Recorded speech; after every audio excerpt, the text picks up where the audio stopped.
मैं Dharmendra Kumar Sharma alpha success online classes के ऊपर एक बार फिर से आप सभी का तहे दिल से हार्दिक अभिनंदन करता हूं, हार्दिक स्वागत करता हूं। इस लॉकडाउन कोरोना महामारी के कारण जो लॉकडाउन लगा उसके अंदर हमारी टीम ने संकल्प लिया कि बच्चों को घर बैठे एक अच्छी व्यवस्था दी जाए, अध्ययन की व्यवस्था दी जाए, जिससे कि वो अधिकाधिक अध्ययन करके अपने लक्ष्य को प्राप्त कर सकें। इसी कड़ी में हम निःशुल्क मैं आपको संस्कृत का मार्गदर्शन कर रहा हूं और मुझे उम्मीद होगी कि ये शिक्षण कार्य आप सभी के लिए लाभदायी सिद्ध होगा। तो देखिए, हम तत्पुरुष समास में कर्मधारय समास तक पढ़ा था। आज हम चर्चा करेंगे द्विगु समास की। कौन समास की? द्विगु समास की। सूत्र आता है संख्या पूर्वो द्विगु। संख्या पूर्वो द्विगु क्या कहता है? देखिए, जहाँ पूर्व पद संख्यावाची हो और उत्तर पद संज्ञावाची हो तथा वहाँ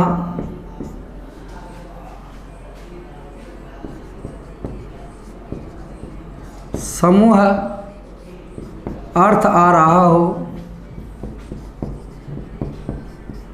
तो वहाँ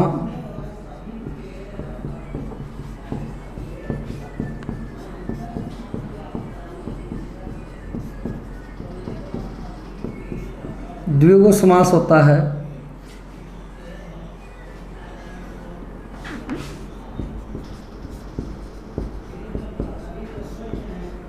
इस प्रकार के पदों का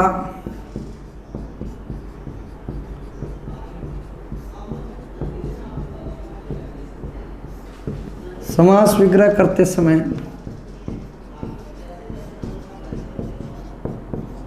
दोनों पदों में, इस प्रकार के पदों का समास विग्रह करते समय दोनों पदों में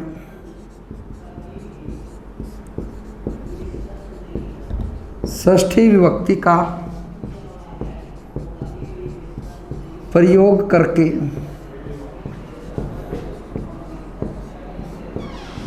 उसके आगे समाहार लिख दिया जाता है।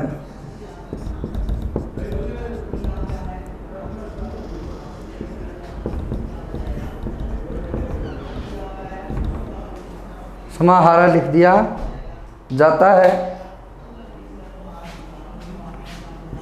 उदाहरण देखते हैं इसके। पंचगम कि पूर्व पद क्या है? संख्यावाची है, उत्तर पद संज्ञावाची है। समूह अर्थ प्रदान करना चाहिए। 5 गायों का समूह है। क्या बनता है? 5 गायों का समूह है। तो क्या बनेगा?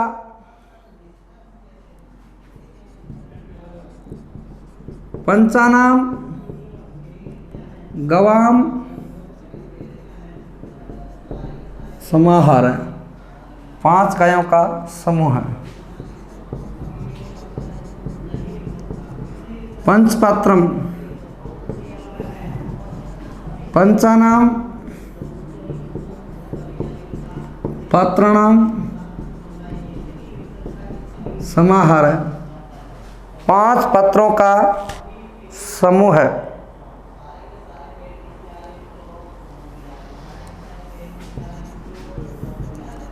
पंचतंत्रम पंचानाम तंत्राणाम समाहार है। नवरात्र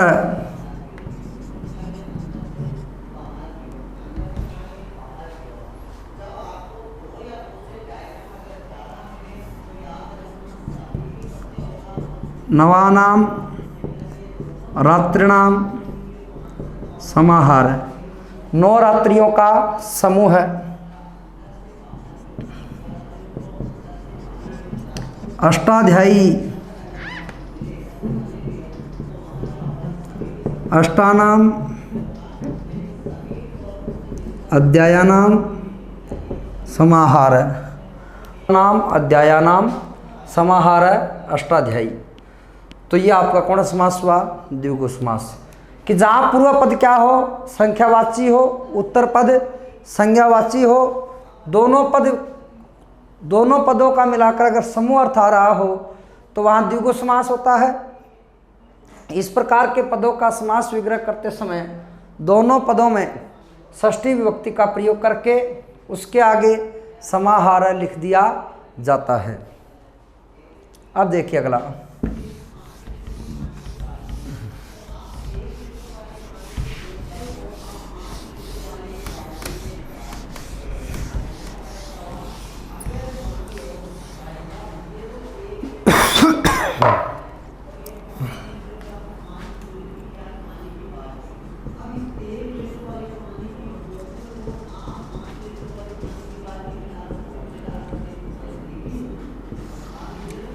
नए तत्पुरुष समास।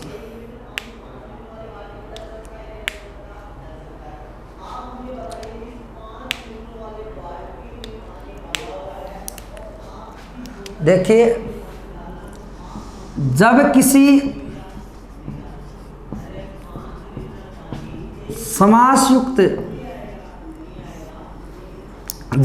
समासयुक्त पद के प्रारंभ में ए, अन या न आ जाए, जब किसी समासयुक्त पद के प्रारंभ में ए, अन या न आ जाए तथा उसके बाद कोई संज्ञावाची पद हो तथा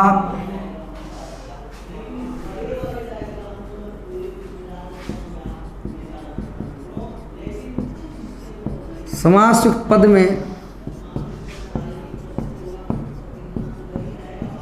उत्तर पद की प्रधानता हो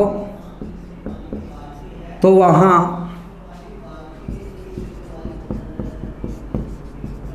नए तत्पुरुष समास माना जाता है।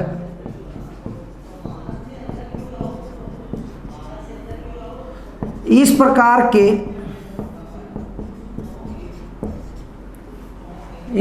के पदों का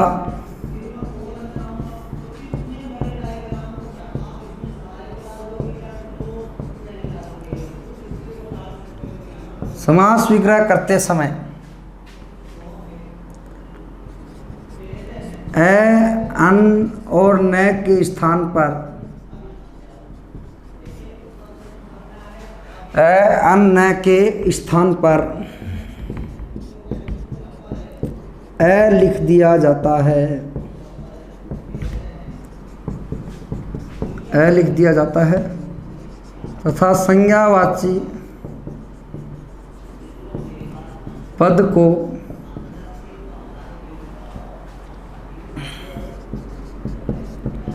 ज्यों का त्यों लिख देते हैं। देखिए, जब भी किसी समासयुक्त पद के प्रारंभ में ए, अन या न आ जाए, क्या आ जाए? ए, अन या न आ जाए तथा उसके बाद कोई संज्ञावाची पद हो, समस्त समासयुक्त पद में उत्तर पद की प्रधानता हो तो वहाँ नए तत्पुरुष समास माना जाता है। इस प्रकार के पदों का जब हम समास विग्रह करते हैं तो ए, अन और न के स्थान पर क्या लिख देते हैं? ए लिख दिया जाता है तथा संज्ञावाची पद को जो का त्यों लिख देते हैं। जैसे देखिए, परीक्षा में आप क्या आ गया? अनस्व, अन आ रहा ना, तो न अश्व। मैं आपको कह दूँ अनादि न आदि, न आदि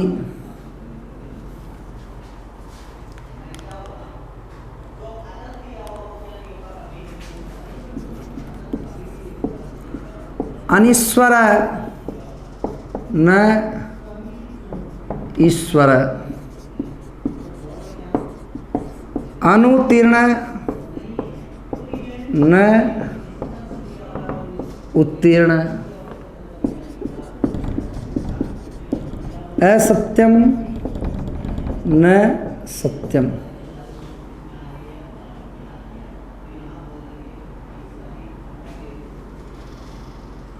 तो कहने का मतलब कि ए अन या न से किसी समासयुक्त पद का प्रारंभ हो, उसके बाद कोई भी संज्ञावाची पद आ जाए तथा समस्त समासयुक्त पद में उत्तर पद की प्रधानता हो, तो वहाँ पर क्या करेंगे, नए तत्पुरुष समास कर दिया जाएगा। जैसे अहिंसा न हिंसा।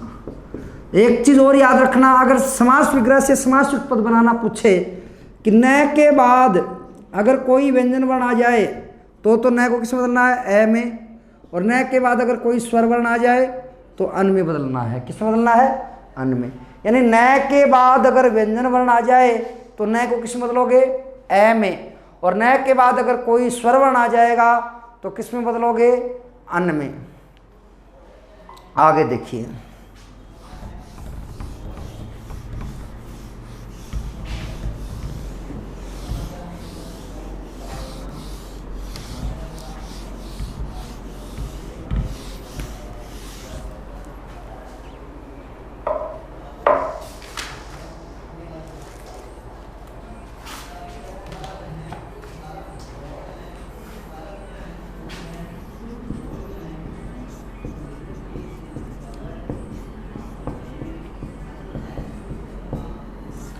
बहुरी समास कि प्रायणः अन्य पदार्थ प्रधानों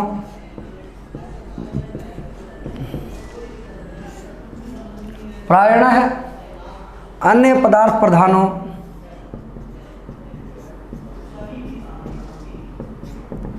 बहुरी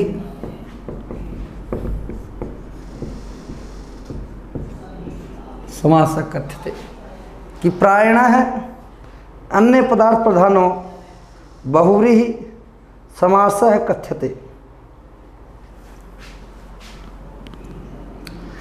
कि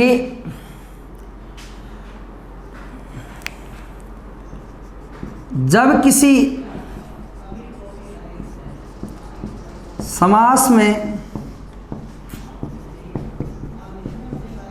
दोनों पदों को छोड़कर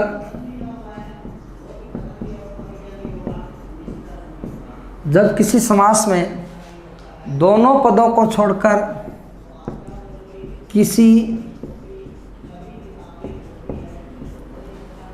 तीसरे पद की प्रधानता होती है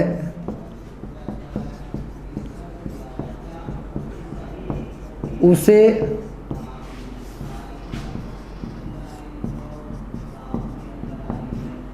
बहुरी समास कहा जाता है। कि जब किसी समास में दोनों पदों को छोड़कर किसी तीसरे पद की प्रधानता होती है उसे बहुरी समास कहा जाता है। और बहुरी समास के दो भेद होते हैं। बहुरी समास के दो भेद होते हैं। नंबर एक,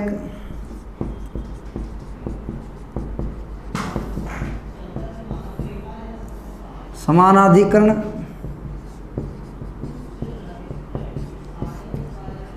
बहुरी समास। नंबर दो, व्यधिकरण बहुरी ही समास। समानाधिकरण बहुरी समास और व्यधिकरण बहुरी ही समास। तो देखिए,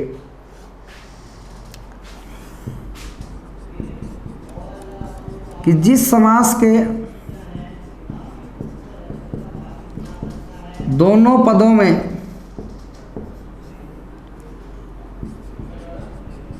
समान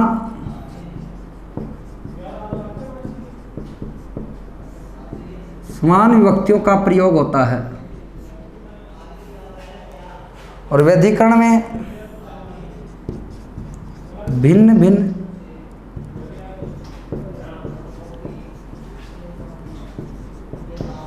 भिन्न विभक्तियों का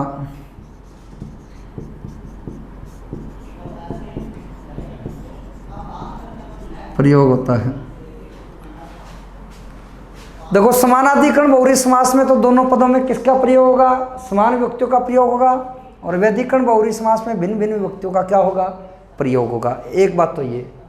अब देखिए कि दो पद होंगे, मान लीजिए पूर्व पद में भी प्रथमा और द्वितीय पद में भी प्रथमा, तो समानाधिकरण बहुव्रीहि समास। और अगर पूर्व पद में षष्ठी और द्वितीय पद में अगर प्रथमा आ रही है तो वो कौन सा समास होगा? व्यधिकरण बहुव्रीहि समास होगा। देखते हैं।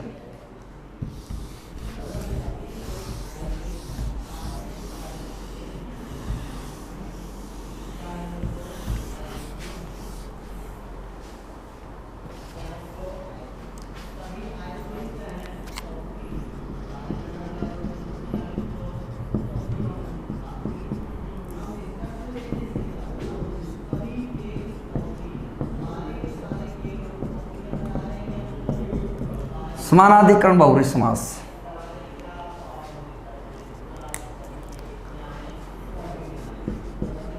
समानाधिकरण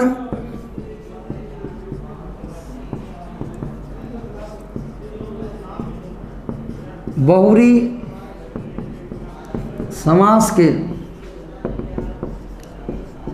6 भेद होते हैं।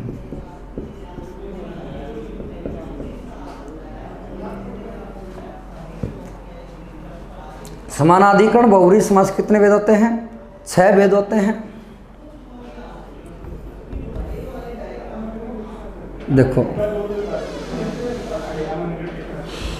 द्वितीया समानाधिकरण बहुव्रीहि समास, तृतीया समानाधिकरण बहुव्रीहि समास, संप्रदान व्यधिकरण बहुव्रीहि समास, अपादान व्यधिकरण बहुव्रीहि समास और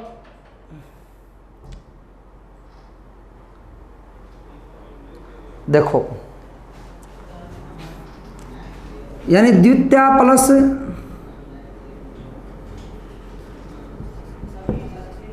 प्रथमा प्लस प्रथमा, एक तो ये है। सभी में स्थिति यही रहनी है, परंतु इसके आगे यत् शब्द रूप चलते हैं। यत् शब्द रूप का जिस विभक्ति का रूप होगा, यत् शब्द रूप, यत् शब्द का जिस विभक्ति का रूप होगा उसी के नाम से समास का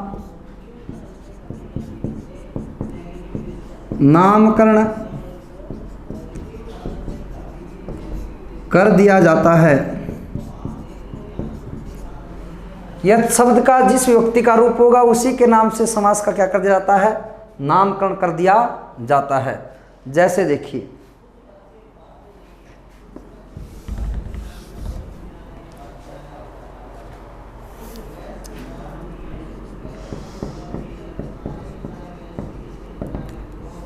प्राप्तोदकः, प्राप्तोदकः कि प्राप्त हो गया है जल जिसको ऐसा वह है। प्राप्तम उदकम। अब यत् के शब्द रूप कैसे चलते हैं पुल्लिंग में? यह यौ ये, यम यौ यान, येन याभ्याम यई, यस्मै याभ्याम येभ्य, यस्मात् याभ्याम येभ्य, यस्य ययोः येषाम, यस्मिन् ययोः येषु। प्राप्तम उदकम यम सह, प्राप्त हो गया है जल जिसको ऐसा वह है। अब यत् में ये रूप है, किसमें बनता है? द्वितीया में। किसमें बनता है? द्वितीया में। तो इसका नाम हो गया द्वितीया समानाधिकरण, द्वितीया समानाधिकरण,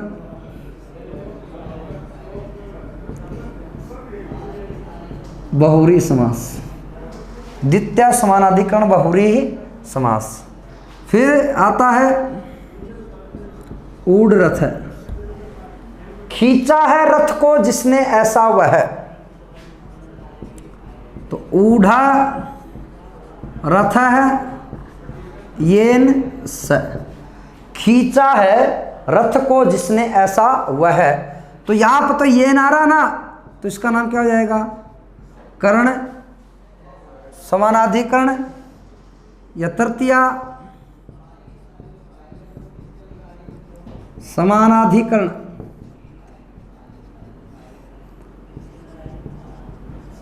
तृतीया समानाधिकरण बहुव्रीहि समास। तृतीया समानाधिकरण बहुव्रीहि समास। फिर मैंने आपसे कहा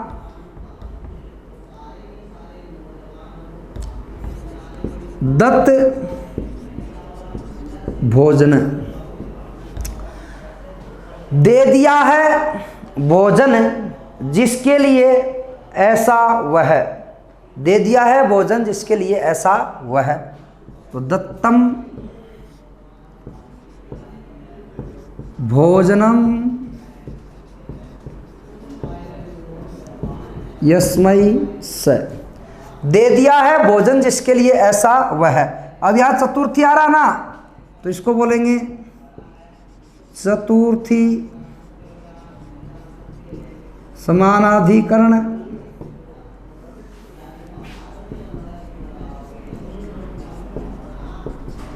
बहुव्रीहि समास।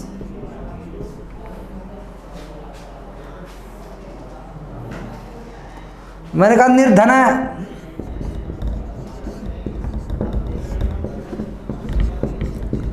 निर्गत धनम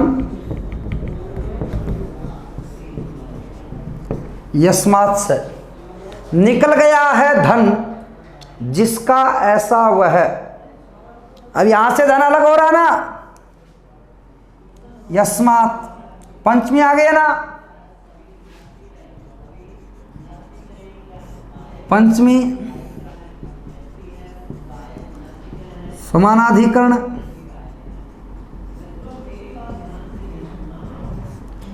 बहुव्रीहि समास।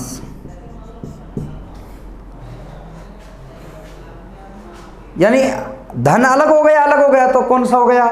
अपादान हो गया। पीताम्बर है, अगला क्या है? पीताम्बर, पीताम्बर है, तो क्या बनेगा भाई? पीतानी अम्बराणी अम्बराणी यसे स, कि पीले है वस्त्र जिसके ऐसा वह है पीताम्बर, पीले हैं वस्त्र जिसके ऐसा वह कौन है? पीताम्बर। तो यहां देखिए आप षष्ठी आ रही है, षष्ठी आ रही है तो इसको अपन क्या बोलेंगे? संबंध समानाधिकरण बहुव्रीहि समास। संबंध समानाधिकरण बहुव्रीहि समास। मैंने आपसे कहा वीर पुरुष कह, तो क्या बनाओगे? वीरः पुरुषः यस्मिन् सह, वीर पुरुष हैं जिसमें ऐसा वह। कोई गांव है, तृतीय अर्थ आ रहा है कि ऐसा कोई गांव जिसमें वीर पुरुषों ने क्या लिया हो? जन्म लिया हो, उस गांव को क्या बोलेंगे अपन? वीर पुरुष का। अब यहाँ सप्तमी था इसलिए इसको क्या बोला अपन ने? सप्तमी समानाधिकरण बहुव्रीहि समास। सप्तमी समानाधिकरण बहुव्रीहि समास। इसी के साथ आपका समानाधिकरण बहुव्रीहि समास क्या हो गया? अलग पूरा हो गया। अब देखिए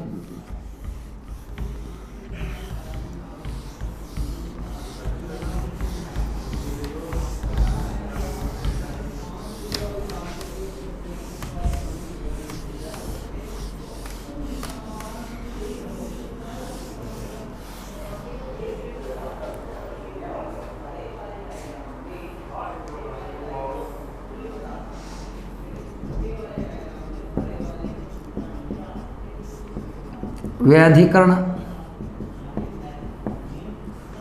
बहुव्रीहि समास। देखिए,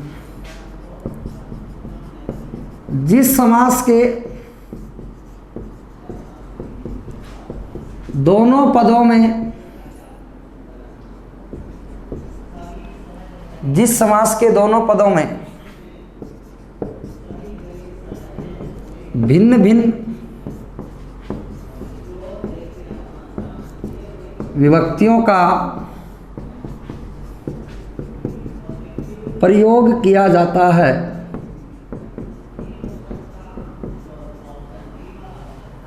जिस समास के दोनों पदों में भिन्न भिन्न विभक्तियों का प्रयोग किया जाता है उसे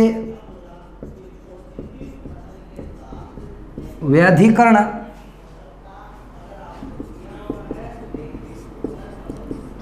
बहुव्रीहि समास कहा जाता है।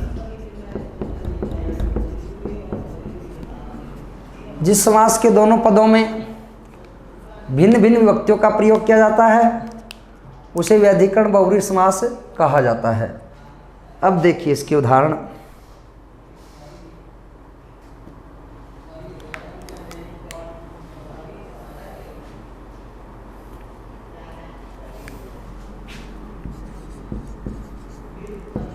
चंद्रशेखर,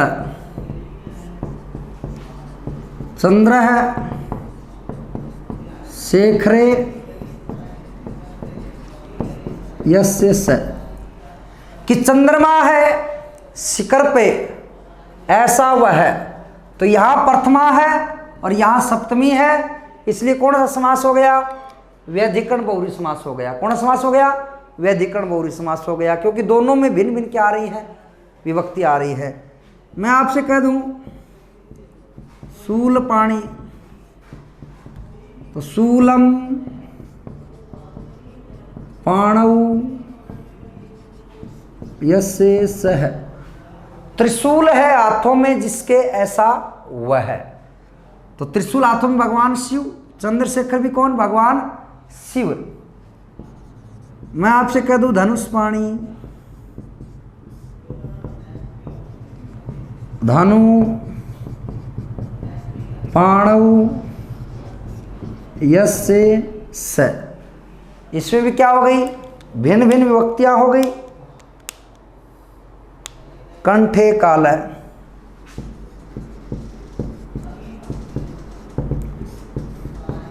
कंठे काल है यस्य स, भगवान शिव।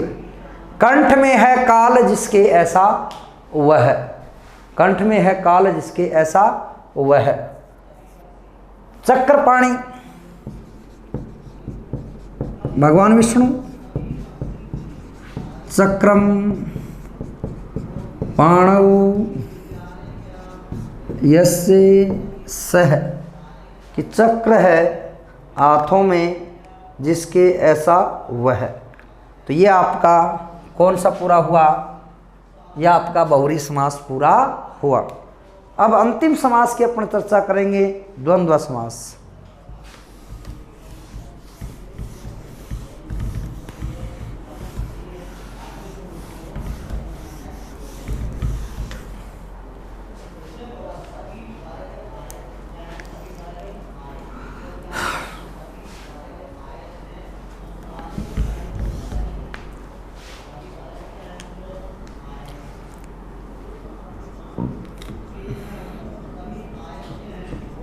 द्वंद्व समास।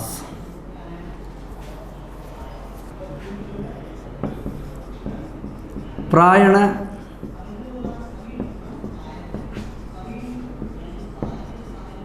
उभय पदार्थ प्रधानो, प्रायण उभय पदार्थ प्रधानो द्वंद्व समासः कथ्यते। कि देखिए जिस समास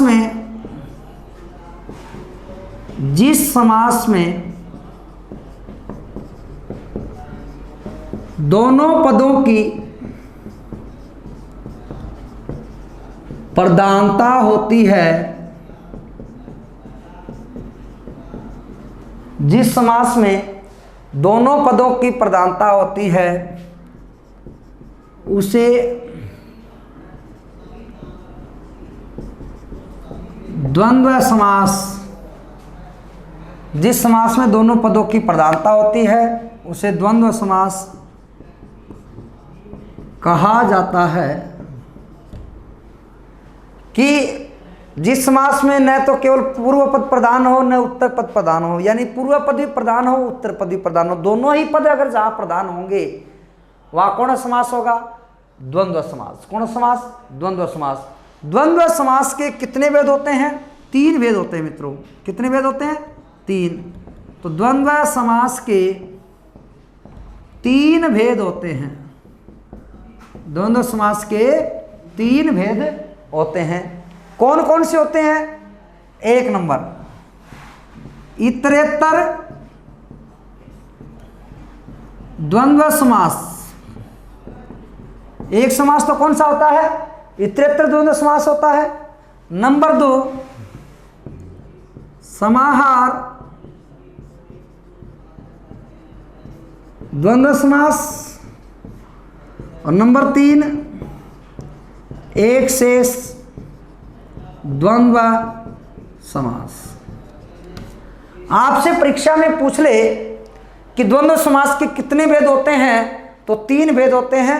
इतरेतर द्वंद्व समास, समाहार द्वंद्व समास और एक शेष द्वंद्व समास। फिर एक सूत्र आता है छोटा सा, चार्थे द्वंद्व, बहुत महत्वपूर्ण है। यहां से सीधा का सीधा प्रश्न पूछा जा सकता है कि द्वंद्व समास में, द्वंद्व समास में च शब्द के कितने अर्थ होते हैं? कितने अर्थ होते हैं? ध्यान देना, अगर आपसे यह प्रश्न किया जाए कि द्वंद्व समास के भेद कितने होते हैं तो भेद करोगे 3, परंतु अगर आपसे च शब्द के अर्थ पूछ ले तो कितने करोगे? 4। कौन कौन से? एक तो होता है अनुवाच्य, एक होता है समुच्चय, एक होता है इतरेतर और एक होता है समाहार। 3 प्रश्न बनते हैं यहां से कि पहली चीज कि द्वंद्व समास क्या है? प्रायः उभय पदार्थ प्रधानो द्वंद्व समास कथ्यते, कि जब किसी समास में दोनों पदों की प्रधानता होती है उसे द्वंद्व समास कहेंगे। द्वंद्व समास के अगर भेद की बात की जाए तो 3 भेद होते हैं, इतरेतर, समाहार, एक शेष। फिर एक सूत्र आता है चार्थे द्वंद्व, वो पूछता है कि द्वंद्व समास में च शब्द के कितने अर्थ होते हैं? तो 4 अर्थ होते हैं, अनुवाच्य, समुच्चय, इतरेतर और समाहार। इतरेतर और समाहार में तो सामासिक प्रक्रिया होती है, परंतु अनुवाच्य और समुच्चय में सामासिक प्रक्रिया नहीं होती है। तो मित्रों, हम तीनों भेदों की एक एक भेद की चर्चा आगे बढ़ते हुए करेंगे। तो यहां से आगे बढ़ते हैं। पहला समास, हेडिंग लगाएं, इतरेतर द्वंद्व समास। इतरेतर द्वंद्व समास देखिए क्या है। इतरेतर, इतरेतर द्वंद्व समास। देखिए यहां शब्द आ रहा है इतरेतर। इतरेतर का जब आप पदच्छेद करेंगे, इतरेतर सबसे पहले आप पदच्छेद कीजिए, इसका विच्छेद कीजिए, टुकड़े कीजिए। और हम जब टुकड़े करते हैं तो ये टुकड़ा बनेगा इत्र प्लस इत्र, और इस इत्र का मतलब होता है भिन्न भिन्न।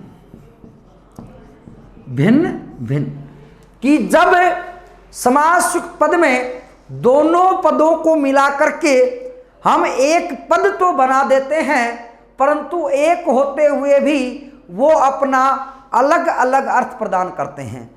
कि जब किसी समासयुक्त पद को मिला करके हम दोनों पदों को मिला करके एक तो कर देते हैं, परंतु फिर भी वो अपना अलग अलग अर्थ प्रदान करते हैं, तो उसे इतरेतर द्वंद्व समास कहा जाता है।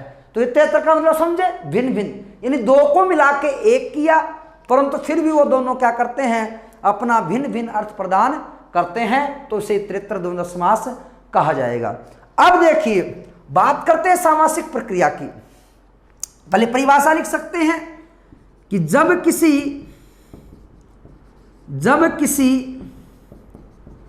समास युक्त पद में, जब किसी समास युक्त पद में दो पद मिलकर के एक पद का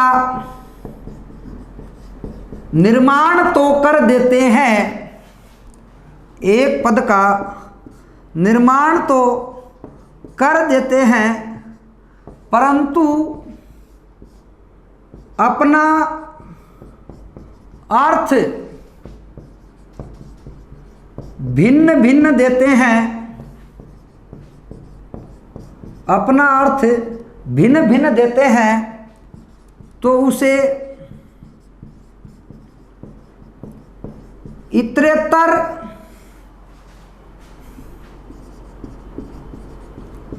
द्वंद्व समास कहा जाता है। यानी दो को मिला के एक तो कर दिया, परंतु फिर भी अपना अर्थ क्या कर रहे हैं, भिन्न भिन्न प्रदान कर रहे हैं, तो उसे हम क्या कहेंगे, इतरेतर द्वंद्व समास कहेंगे। अब देखो इस प्रकार के पदों का समास विग्रह कैसे करें। इस प्रकार के पदों का समास विग्रह करने के लिए क्या किया जाता है कि प्रत्येक पद को प्रथमा विभक्ति में लिख करके उसके आगे क्या जोड़ देंगे, च जोड़ देंगे। तो लिखते हैं कि इस प्रकार के पदों का समास विग्रह करते समय, इस प्रकार के पदों का समास विग्रह करते समय प्रत्येक पद को प्रथमा विभक्ति में लिख करके, प्रत्येक पद को प्रथमा विभक्ति में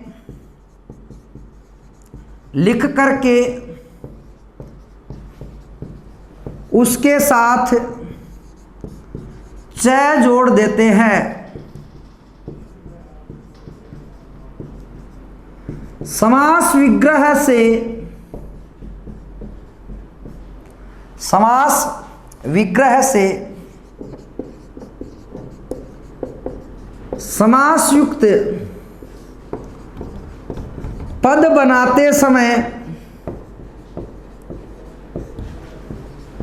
पदों की संख्यानुसार प्रथमा विभक्ति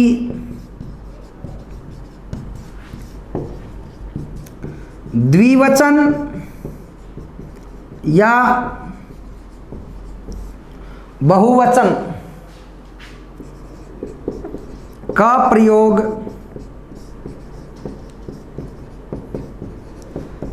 कर दिया जाता है। बात को समझना कि परीक्षा में अपने को दे दिया सीताराम और कहेगा कि इति पदस्य समास विग्रह कुर्यात्, किस पद का समास विग्रह कीजिए। तो यह आपको पता दो पद है। अभी अभी मैंने बताया कि प्रत्येक पद को प्रथमा विभक्ति में लिखना है, सीता च और रामश्च। मैं आपसे उदाहरण रखता हूं कि राम भरत लक्ष्मण शत्रुघ्नः, चारों भाइयों के नाम। तो रामश्च भरतश्च लक्ष्मणश्च शत्रुघ्नश्च, यानी प्रत्येक पद को प्रथमा विभक्ति में लिखेंगे और उसके साथ उस क्या जोड़ दिया जाएगा, च जोड़ दिया जाएगा। और उदाहरण रखता हूं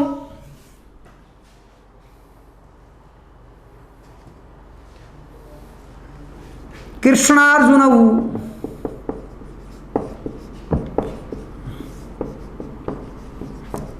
कृष्णश्च अर्जुनश्च कृष्णश्च अर्जुनश्च। मैंने आपसे कहा गंगा यमुने गंगा च यमुना च सीता रमे सीता च रमा च। ब्राह्मण क्षत्रिय वैश्य शूद्रः। तो क्या बनाओगे? ब्राह्मणश्च क्षत्रियश्च वैश्यश्च और शूद्रश्च।